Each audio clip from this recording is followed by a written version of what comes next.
Welcome to episode 2 of A Stranger, a Suitcase and a Story. I'm Anton and my co-host is Ben Liebenberg. This is the podcast where we explore the journey of people who have left everything familiar behind to build a new life in a new land. Together we delve into stories of migration, identity and belonging.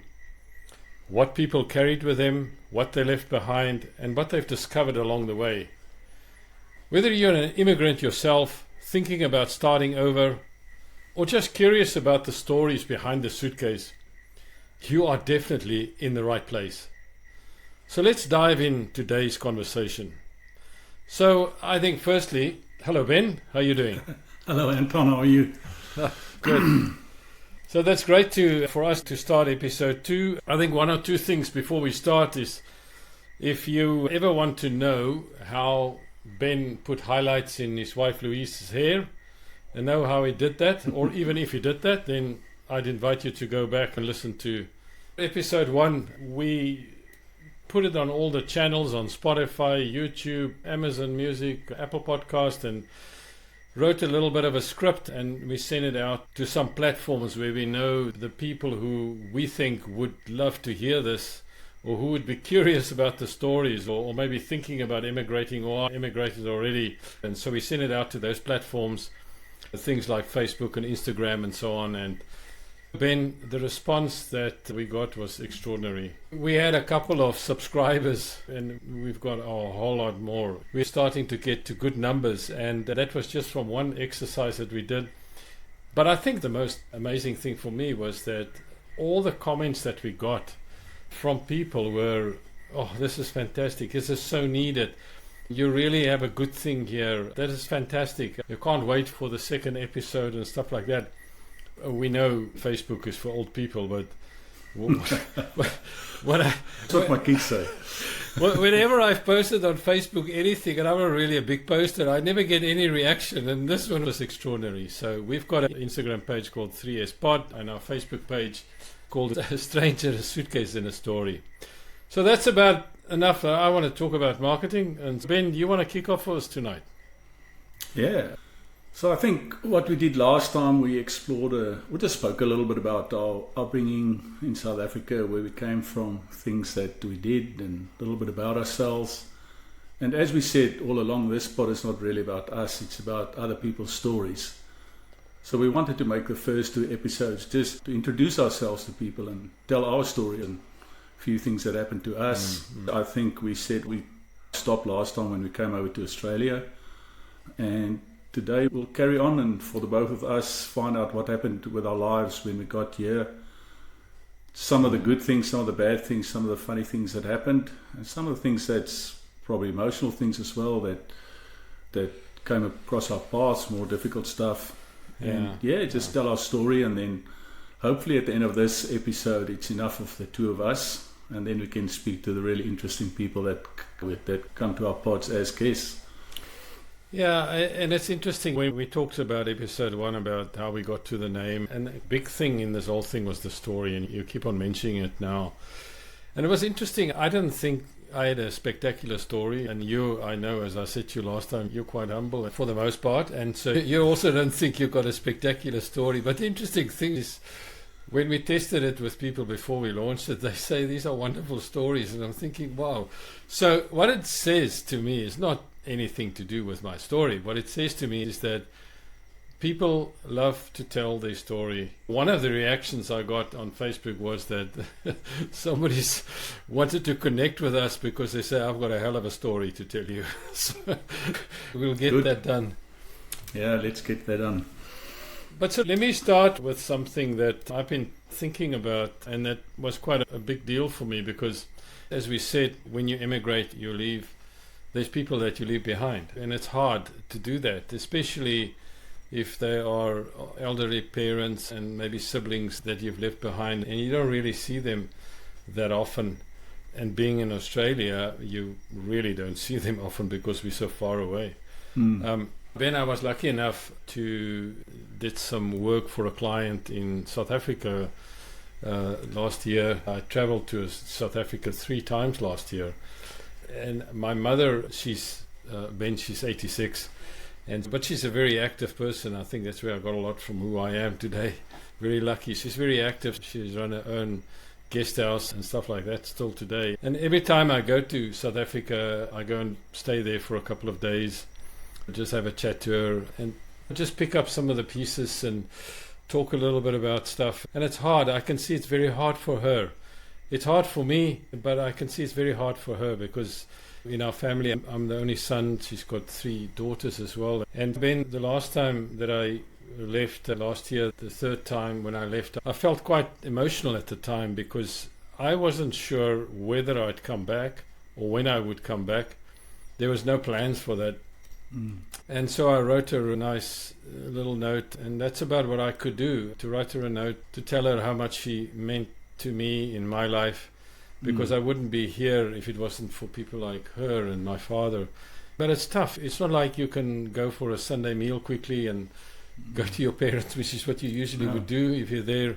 And so when you're gone these distances and you've got a mother that's 86 years old, anything can happen to me today. When you get to that age, it's hard. And so these are the kind of things that I know happens to me. And I'm sure it happens to countless people that come across. Yeah, no, for sure. Yeah, similar to that story, my dad passed away during COVID, also at a ripe age of 87, I think. And the sad thing was that I couldn't go over for the funeral. Yeah. And so that was quite emotional to me, just living with the fact that I didn't go and couldn't go. Yeah. But that's the realities of coming over here. COVID was extraordinary.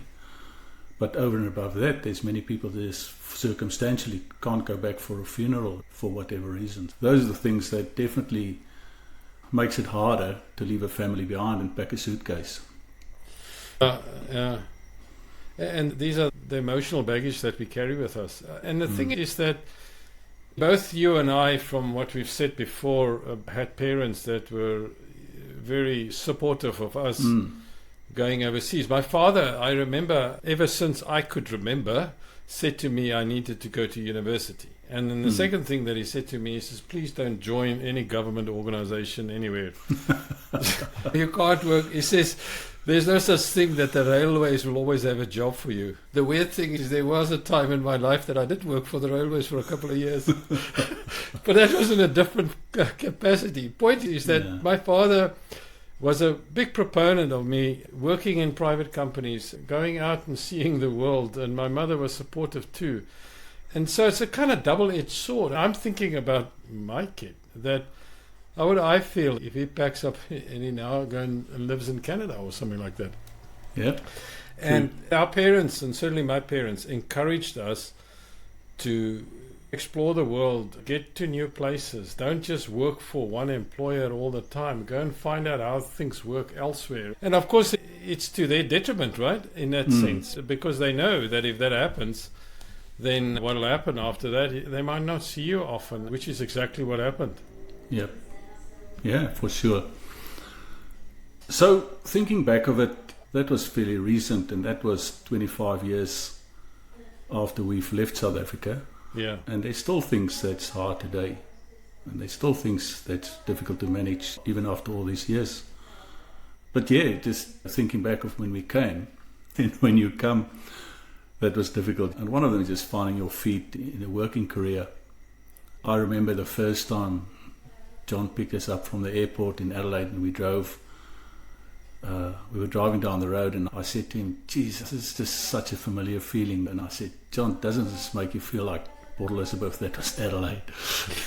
And he just laughed. He said, "Yeah, he felt the same." So ever since, we've always had this thing where if we go to a place, we think, "Oh, what does this place make us think of?" So if you go over to Brisbane, you think, "Oh, this is Durban, hot weather." I always thought the Newcastle, where we live now, made me think of the old East London. I say old because I haven't been there for many years, and people say it's changed shape and culture, but the old East London that I knew, Newcastle, very similar to that. I always thought Melbourne, maybe Cape Town, but then I went to Hobart, and I tell you what, there against the hill, driving around there, it felt like gardens in Cape Town. The other thing, Ben, that happens often is that people will ask me or Leanne, they'll ask us, so what is it that you miss most of South Africa or where you grew up. And I'll tell you this story because that's a really great story to explain what I miss the most personally, is that we have a house in where we live, and it's a kind of very nice garden, and it's quite a big garden, and there's always a lot of work to do. And in Australia, they call it a ute. I bought a bakkie. It's about a 13-year-old Ford Ranger, and I have it in my garage. And so that's just to cart things around. And we live in what Australians call a battle axe, or in South Africa, a panhandle or a pipe steel. And so we live in that. And so there's at least 30 meters from the garage, which is diagonal to the entry and right down to the road. And a while back, we have to do, if you have a vehicle older than 5 years or something like that in Australia, you have to do a regio check every year. And so I did that, and I asked the place I took it with to look at something that I wasn't happy with in the turbo system. And so they looked at that and then said they can fix it. Then later on said, oh no, they couldn't. And then they just put everything together again and gave it back to me. I took it home, but it wasn't working properly. And it so happened that I was going to take it back in again, but it was in the garage and it just didn't even want to start. So nothing to do with the fact that it's a Ford, though? No, not at all. It's just checking.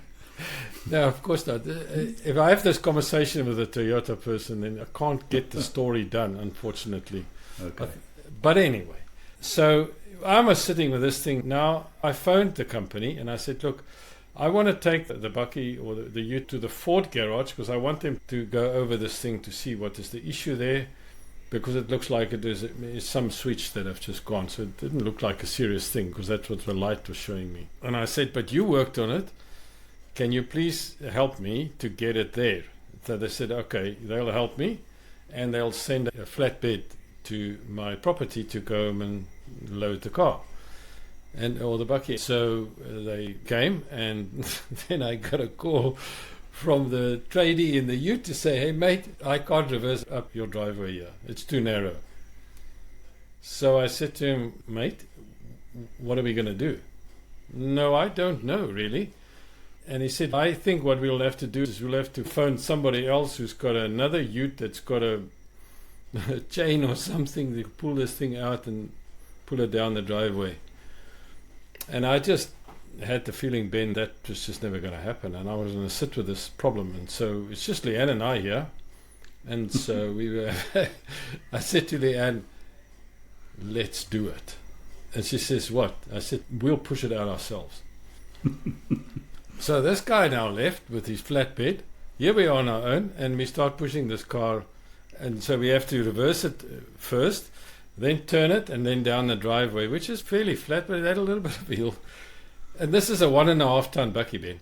And so we push this, we move it out. It was quite funny because the driveway is quite narrow, and then Leanna's at the back, but she has to run around the whole time, open the door, jump in to just make sure that we're straight. So here we push it down the driveway right to the end. And there we were. And so then I phoned this chap. Then he comes, and the expletives that came out of there, he was, how could you do this? I said, look, you left us here. We had no choice. This is what we do. Yeah.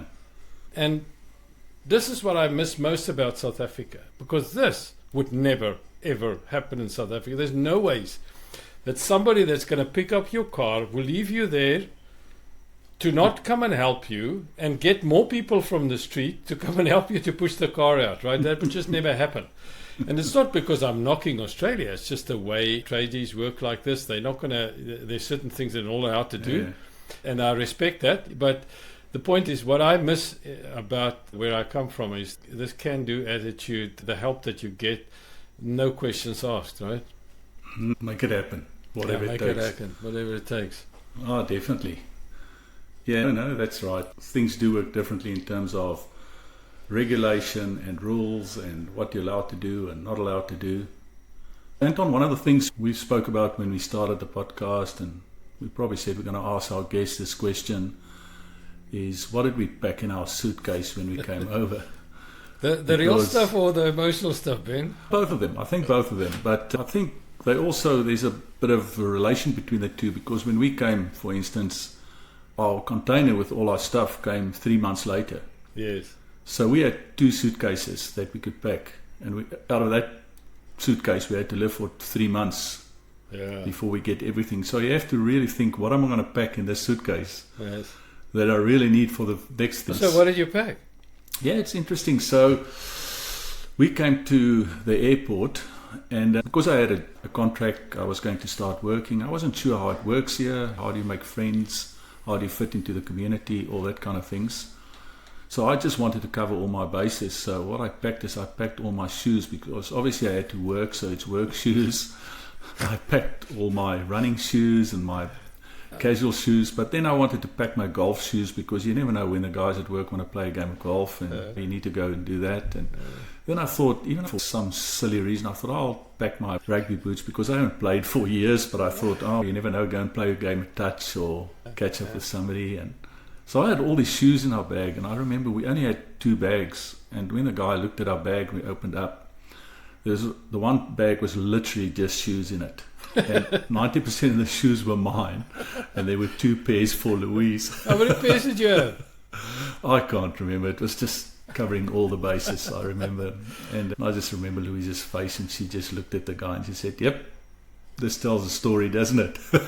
Oh, it does. Yeah, and that's an interesting thing, because for me personally, when I traveled, the thing that was very important for me was my cameras, because I'm a avid photographer, and for me it was really important. I didn't want to take the chance of putting it anywhere else, and so that was the first thing that I packed, was my cameras, and then the other stuff, there was all my electronic stuff. And so it was like where your value systems sit, right? And for me, the other practical things not important, but what was important for me was that, if I think about it now, when you ask me the question, what did I want to come here that made me feel a little bit at home, or made me feel safe or comfortable? It's to have some of the stuff that you treasure about your life and who you are around you.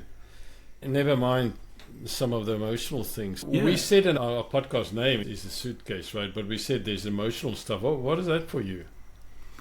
Yeah, absolutely. We spoke about the family that you leave behind and the things that you leave behind. But I think the reason why I packed shoes is because just my personality. And I suppose having traveled a lot, playing rugby all over the world, I saw the power in sport to make friends and to get into a society. Like, I lived for a season, played in the south of France, for instance, and I couldn't speak any French. And there was one lady there, and she had an Australian boyfriend 20 years before. So her English, you can imagine how broken that was. Because it was not such a big town where I played. But you learn that through the power of sport. Those people were fantastic to me, and they took me in, and I made really good friends that way. So I thought, coming over, look, I've learned through my life that joining a sporting club or playing sport with people, doing stuff with people, is a way to assimilate into the community, and it's a really good way and a quick way of doing it. You say that, and I think that's what I want to hear more about that, because you tell us about some of the things that you did in order to get into the community, because we know that sticking just with the kind that you know is not, it's fine, but it's not a good idea, because you never get assimilated in the country. Correct. So the first thing is that, so John, that I lived with for the first month, and my mate that helped me to come over, for some reason he did the same as me. He's a few years older than me, and he was in his 30s, I think mid-30s or so, and he went back to start playing rugby. And when I met him, for 10 years in South Africa, I never ever seen him with rugby boots on. Okay. And then I came here, and here he is playing rugby. I couldn't believe it. So he's on me, and he's on to me, and he goes, "Come on, Ben, let's go. Yeah. You must join the club." I said, "All right, no, I'll join, but I think I'm just going to coach." And then you get there and you start saying, "All right, I'll help a bit with the coaching." And then everybody goes, "Yeah, but just play a little bit. Just go and play." And then I went, "I really don't want to play. I haven't played rugby for 5 years. I'm unfit. I don't want to play." But then they just keep on, and then you eventually give in. I said, "Okay, I'll play, but I'll play for the second side, and I only play fly half." of course, I thought on fly-off, I always watched the fly-offs in South Africa and they never used to tackle. Yeah. So I thought, I don't want to tackle, so I'll hide myself on fly-off. I just want to catch the ball and pass the ball. But then as the season went on, you become a little bit more competitive and some of those juices come back. And I remember we played this game and it was a tight match and it was close to the final, so I got a bit competitive in that. So I started going a bit. And on the other side, they had a big islander. And he just lined me up and he just tackled the shit out of me. Yeah, they are big boys. They are. And there I was. So now I've got my shoulders buggered and I need to go to hospital. So the first thing is, because we came over just on a working visa, so we went on the medical system. For one, so my wife, she said to me before I played rugby, you can't play rugby because if you get injured, we can't afford it. I said, no, I won't get injured. I'm going to play fly-off. That's and right. Number two, when we registered, I asked what this registration for, and they said, oh, no, it's for insurance, for injuries and that kind of thing, so that it's all right. So I thought, no, I'm covered. It'll be all right. In any case, I got to the hospital. They looked at the shoulder. Then I got the bill. I asked them what was the bill for, if they might have to operate or do something. And then I realized, no, that's not being covered by the club's insurance, that's for me. Oh. So I said to the doctor, all right, what's the worst thing that happens if we do nothing? And he said, no, it'll probably just grow back because I think it was my collarbone or something. And I said, it'll recover, it'll just take time and blah, blah, blah. So I said, look, it's going to take time. We're going to take that option. So till today, I've got this big lump on my shoulder where I got the knock. And yeah, needless to say, that was finally the end of my rugby career, playing fly-off for the second side. But yeah, from mixing in, made some good friends. And again, it was just such a good way to get into the community, to get to know people and understand how people think and do things here. It definitely helps. I made some very good friends. Interestingly, I've never really spent time with any of the Pacific Islanders. Yes. But I made some really good friends. I think they were Fijians, some. There might be some from other islands as well. But yeah, I just don't know, for some other reason, I really clicked with them. Firstly, they've got a real love for rugby, the game. But they're very much family people. And I've always said I could resonate a little bit with them because they had something in me that they had. And that was, off the field, they were pretty relaxed and, you know, much more than I. They were always softly spoken and very respectful in that, but as soon as they run over that line, it's like something in their brain just switched. And man, they become just absolute beasts. And it's just different. You go, what happened to that guy I met before the game? And then when they walk off again, they'll do a huddle and do a prayer and they're back to normal. But for that 80 minutes, geez, it's like you're dealing with different people. Yeah. But yeah, made some good friends there and started fitting into the community that way. Yeah, it was a very good way of settling in for me. And it's true. I think back at my time, the very first thing that when we came here is, it was a professional thing I joined. It was a thought leader business school, and I just came out of the corporate world. And now I joined, it was like a school where they teach you how to take your IP that you have in your head and how you commercialize that. And so it was a different type of community. It was a professional community, but that was a room full of Australians that are similar to me in terms of their experience level and so on. And it was a very tough thing for me. It was incredibly tough. I've just spent how many years in the corporate, and then suddenly I go into a situation where you're called a newbie. And so kind of that doesn't work well for me personally. My ego doesn't take that. Now I'm suddenly a newbie again. And so I've got to relearn all these things. But you take you put your humble shoes on and then you start learning. And so it was very difficult for me in the beginning, for sure, because you don't always understand where people come from. You don't understand what they're doing, and you've got to learn this whole new way of doing things. And we were staying, Ben, in Melbourne at the time, in one of the suburbs just outside the city. So you don't really make friends there because it's high rises, it's that sort of thing. So in high rises, there's not quite, you don't really get to meet people and so on. Yeah. And it was only when we came to the Newcastle area and moved out a little bit and more regional area, smaller, that you started making friends and started making people to know Australians. And where we stay now, we can go to the post office and we know the people by name. And so that's wonderful. But I think the thing is that the important thing for me was that I always wanted to feel like I belong somewhere.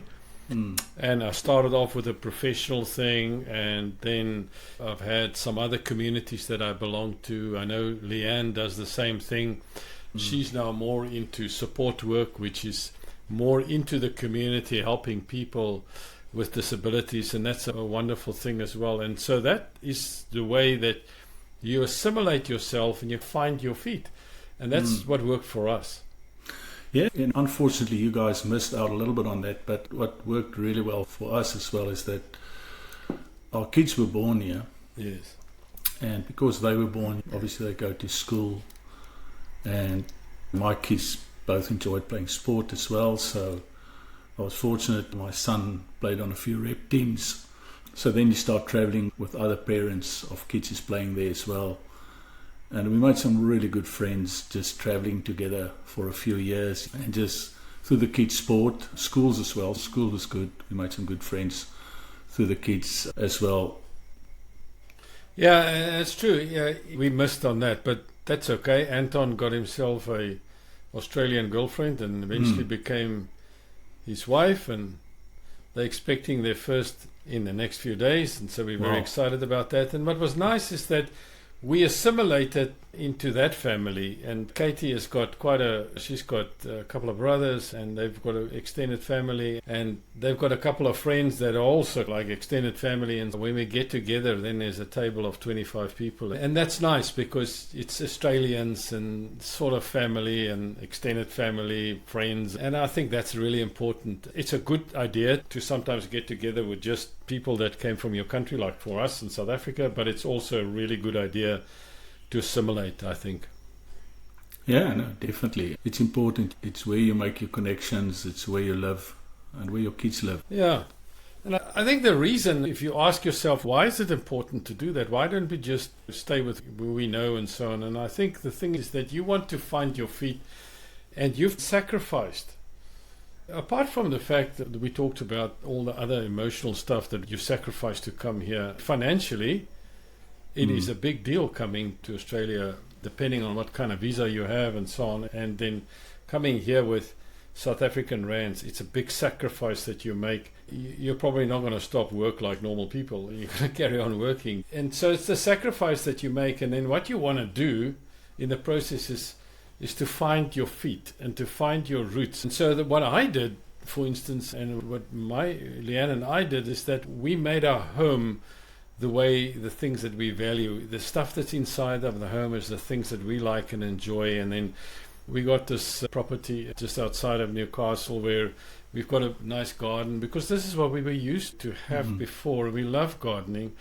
I love photography, as I said before, so the bird life here is quite amazing. It's quite extraordinary, really, the birds and the color. And so I think the thing for me is what worked for me, what made me stay, what made me feel comfortable, is that planting roots here, but important for me was to say, what were my values that I brought with me, and can I express those values here? Can I make a garden here? Can I take photos here? Do I have a close-knit family?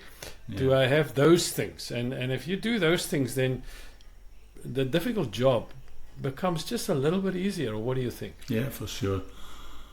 Yeah, no, definitely. Right. So it's interesting, Anton, when we came over, in the beginning, even though Louise and I never thought that we're just going to be friends in certain circles, we just came over and just wanted to be ourselves, whatever we are, and that's how we're going to be. But initially we found that most of our close friends were actually immigrants as well.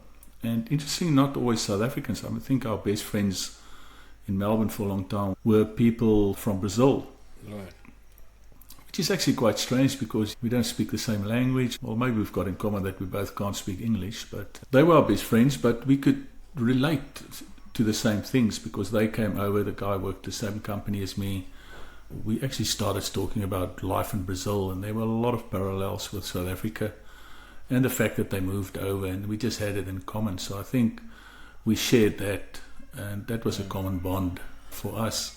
But yeah, as we just spoke about, it takes time to foster those relationships, sometimes longer with the people in Australia, because like people from Brazil, they don't really have friends here either, so it's easier to find common ground and go out with people here, especially at an older age. They established, they've got their own groups of friends. Never anybody was rude to us or not welcoming us, but at the end of the day, they've got their groups of friends, they've got their circles, they've got their families, and they don't always see the need to assimilate or really get too close with new people coming in. Yeah. And that's just life, that's just the way it is, and nothing wrong with it, but just something that I recognize that it took a long time to build up those relationships with people who's been here and established here for a long time. But again, once you get over that bridge, and that's where time helps, or it helped us. As we stayed here longer and made those friends, time goes past and spend more time with them. Now we've got a fantastic group of friends, Australians, South Africans, everybody, and it doesn't really matter. Yeah, and that's a good thing, but it's also a purposeful action that one has to do. I think that the thing is, for us, whatever problems you've had before you bring them here, whatever thoughts you had about you and your family and the things that you worry about, you bring them here. You immigrate to a new country and suddenly you think differently. You think exactly the same. You bring yourself here. And so but you take that leap, as I said, you have the sacrifices that you make. You want to make a success of it. And part of your South African DNA is that you are going to make a success of it, even if it takes a lot of effort to do that. People generally want to make a success of it. And I think that's a bit of in our experience, and certainly in mine, is a bit of a double-edged sword, Ben, in the sense that certainly we talked about before that there are people that really encourage you to come overseas. And then there are people that will tell you, and they have told me, that why do you leave South Africa? It's almost like you betray the country or you leave your roots and stuff like that. So for them, it's a kind of thing that they won't easily do. And I understand that and I respect that. And so it's a difficult conversation always to have. The issue with that, Ben, is that when you come across to a new country, then there are a host of issues that you have to conquer in the process. From establishing yourself, getting yourself work, just making a home and doing all that stuff. And then you got this time zone difference and all of that sort of stuff. And then when things really are tough, there's not a whole lot of people that you then can go and talk to, especially in South Africa, to say, it's really hard, we're finding it difficult, we just want to talk to you about some of the issues that we have and what your thoughts are. It's almost like you just want to talk to somebody that's in your corner. Now, because there are some people that think that you shouldn't go in the first place, then you can't be vulnerable in that situation at all. You can't say, it is tough or anything like that. And I think that if there are people listening to the podcast, I can assure you that often that is the situation where you want to talk about the stuff that we're talking about. You want to talk about how hard it is. You want to talk about how difficult it is for your kids in the mid through their, like maybe 10 or 11 or 12 coming here, and the drama that they have to assimilate, and or later on with the issues that they might experience here. You want to talk to people about, and there's not a lot of people you can talk to about that, right? It takes time to build that infrastructure and that connection. We had to be patient. Looking back on it now, we always say to each other, the first 2 years was quite tough. At the time we didn't think it was too tough, but it was tough thinking back of it. But yeah, it's like with everything with time. For us it got better and easier as we got established and built that connections and infrastructure, and just really good people, mates that you can speak to and get help from. Yeah. And I want to ask you, Ben, as part of the story on you came, you conquered, and you stayed. And so the thing is that what are the things that you enjoy doing here that say to yourself, I've made this my home, this is where I am, this is what I enjoy doing? What are those things for you? I'll go back and our story when we came here, and then we weren't, as I told you, we weren't really sure whether we were going to stay. I was just here on a working contract and I had to start from the bottom again, which in hindsight was really good for me, because I think I got into fairly senior management positions fairly early in my life in South Africa, and coming back here, because it was a contract, it was almost like at a shop floor level type thing, and it just really gave me some perspective about life again and what it is like to work on the floor and the other side. And so yeah, that was a really good learning curve for us. But we were still in that mode that, and I didn't mind doing that because we just want to come over for the experience. We weren't really thinking whether we're going to stay or not and that. But so then Louise fell pregnant. And then we were sitting there, I think about 2 months before Zach was due. And I said, oh, we don't have any PR or anything like that, but at least the kids will have Aussie passports. And Right. people looked at us and went, what do you mean? I said, yeah, I've been born here. And they said, no, it doesn't work like that in this country. Because I always thought, because when we were in the UK and America, if you get born there, Yes. then by default you get citizenship. So I thought it works like that all over the world. So they said, no, it doesn't work like that here in Australia. If you don't have PR or citizenship, your kids, they don't get passports. Because Louise and I thought we'll stay here till the kids or kid or whatever got passports, and then we might go back to South Africa. But at least we give them a foreign passport, so whatever ever happens here, they've got a bit of a parachute. So we always spoke about giving them a parachute. So in any case, so that was a oh shit moment. And then I realized, okay, this is not going You well. better get your PR now. Jeepers. So that within 2 months, I had to get PR. Wow. And firstly, I had to go to work and say, guys, you have to sponsor me here, would you? And fortunately, they would. So they said yes, okay. And then, but to do that, I had to give all these forms to the Department of Immigration. And then I started working on it. I thought, that's all right, it'll take me a week, I'll get all the forms. Now, you go back to the South African Defence Force and ask them for a certificate that you've done national service and that you're not involved with the army anymore. Yeah. Try and get a police certificate. Try and get Parents' your, birth certificate. Parents' birth certificates, exactly. Try and get Stellenbosch to give you your degree in English. That's right. Just stuff like that. Yeah. And that was stressful because this baby is due and this bloody passport needs to come. Or it was long nights and a lot of work, and thankfully we got it done 2 days before Zach was born. We got our PR. Wonderful. So he got his Australian passport. But I think the thing that I really also probably drove home to me during that time is just how very difficult it was to get things done at the stage in South Africa. Yeah. Things weren't working that well. You just can't get hold of things, and then you get used to what you get here in Australia, where things really do work. Everything's not perfect, by far not, and we know that. But for the most of it, those kind of things do work. And the frustration, for the first time I thought, geez, so frustrating.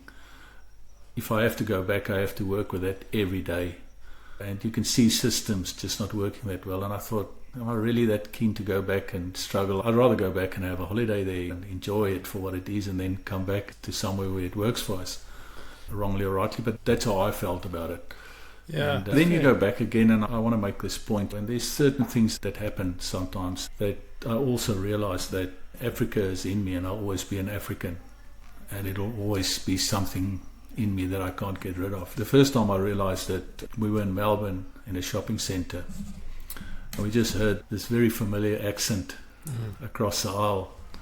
There was a coloured family from Cape Town, and they were speaking in Afrikaans in that accent, and it was almost like I got my long lost brother. Yeah, it was just one of those moments where I felt something in me, something about home, something that I really miss, something that felt familiar. That's just a part of me, part of how I grew up and the people that I grew up with and the place I grew up. And I suppose I've experienced that again about a year or two ago. I went over, and a lot of my schoolmates and university mates, we got together and we organised a trip over to Botswana. Just going in the bush, just sitting there around a campfire and experience the wildlife and just experience Africa. There's definitely something in you that you just go, jeepers, this is so part of me. You really miss that. And that'll always be a part of me, regardless of how long I'm here or what I do here. It's just the way it is. I think the very first time in my life I experienced that was The very first time I went over to play rugby, I played in Germany. And it was a Johnny Clegg concert.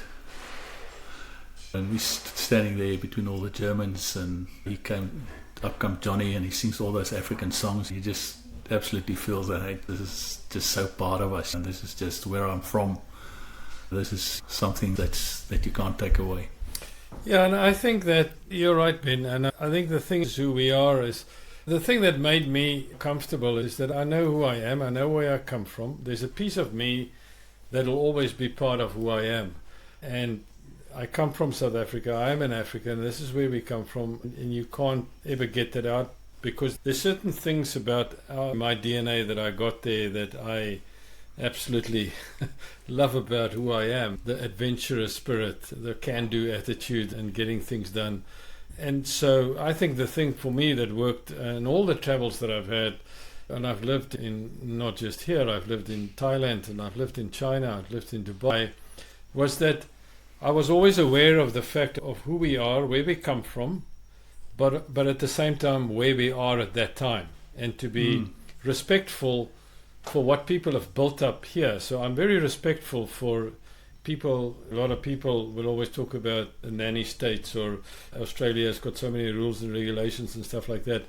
And I think the thing is that that's really not, it goes nowhere for me personally to talk about that much at all, because I enjoy the ability, as you said, if you want to get something, then it's easy to get it here because you know where to go to, and it's pretty consistent. The thing is, it doesn't matter if you pay more money, you're not going to get something faster. It's like that. It's just going to take its time, it's going to follow a process, and it's going to do its thing.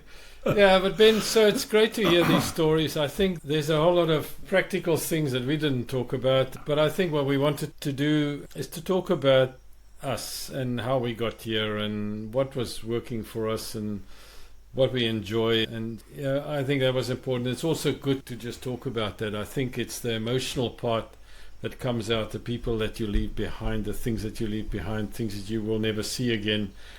And then the joy that you have if things work out and you work hard at it, and it's a lot of sacrifices, but the joy that you have and the absolute wonderful thing and the gratitude that one have if your kids are okay, you brought them up here, or like Anton, who found an Australian wife, and our first generation Van der Walt gets born in Australia very soon if all goes well. So we're very fortunate, and I think that's the reason why we've made the podcast. The response, as I said earlier, has been really great, and there are lovely stories out there. And then there's also stories of hardship. There's stories of difficulty, stories of things that didn't work out and the reasons why they didn't work out. And those are the things that we also want to hear, because it's not all moonshine and roses coming across, Ben. Yeah, absolutely. So, yeah, hopefully that's a little bit about our story. There's so many stories to tell and so many things that happen over the years, but just something about our journey. And I'm looking forward to actually speaking to other people and finding out their journey. As we said in the beginning, a lot of things are similar and we can relate to it, but there's also so many unique things and individual things that people experience. Yeah, I'm really looking forward now for the next part of the pod. And the reason why we actually started the pod, to listen to other people, not to ourselves. But we've now set the bar, right? Yeah, we start low. Yeah, there's not much going on here. Yes, and I think it's wonderful. For those who listen, you can find us. We've got a webpage called www.3spod.com. We've got a 3spod Instagram page and also a Facebook page with name A Stranger, A Suitcase and a Story. And so that's where we are. We hang out in Facebook for now and Instagram, because that's where I think we will find most of the people that would love to hear these stories, and we would love to connect with them. From my side, Anton, thank you very much. It's been an absolute pleasure to talk to you, Ben, tonight. Thanks, Anton. Looking forward to the next episode.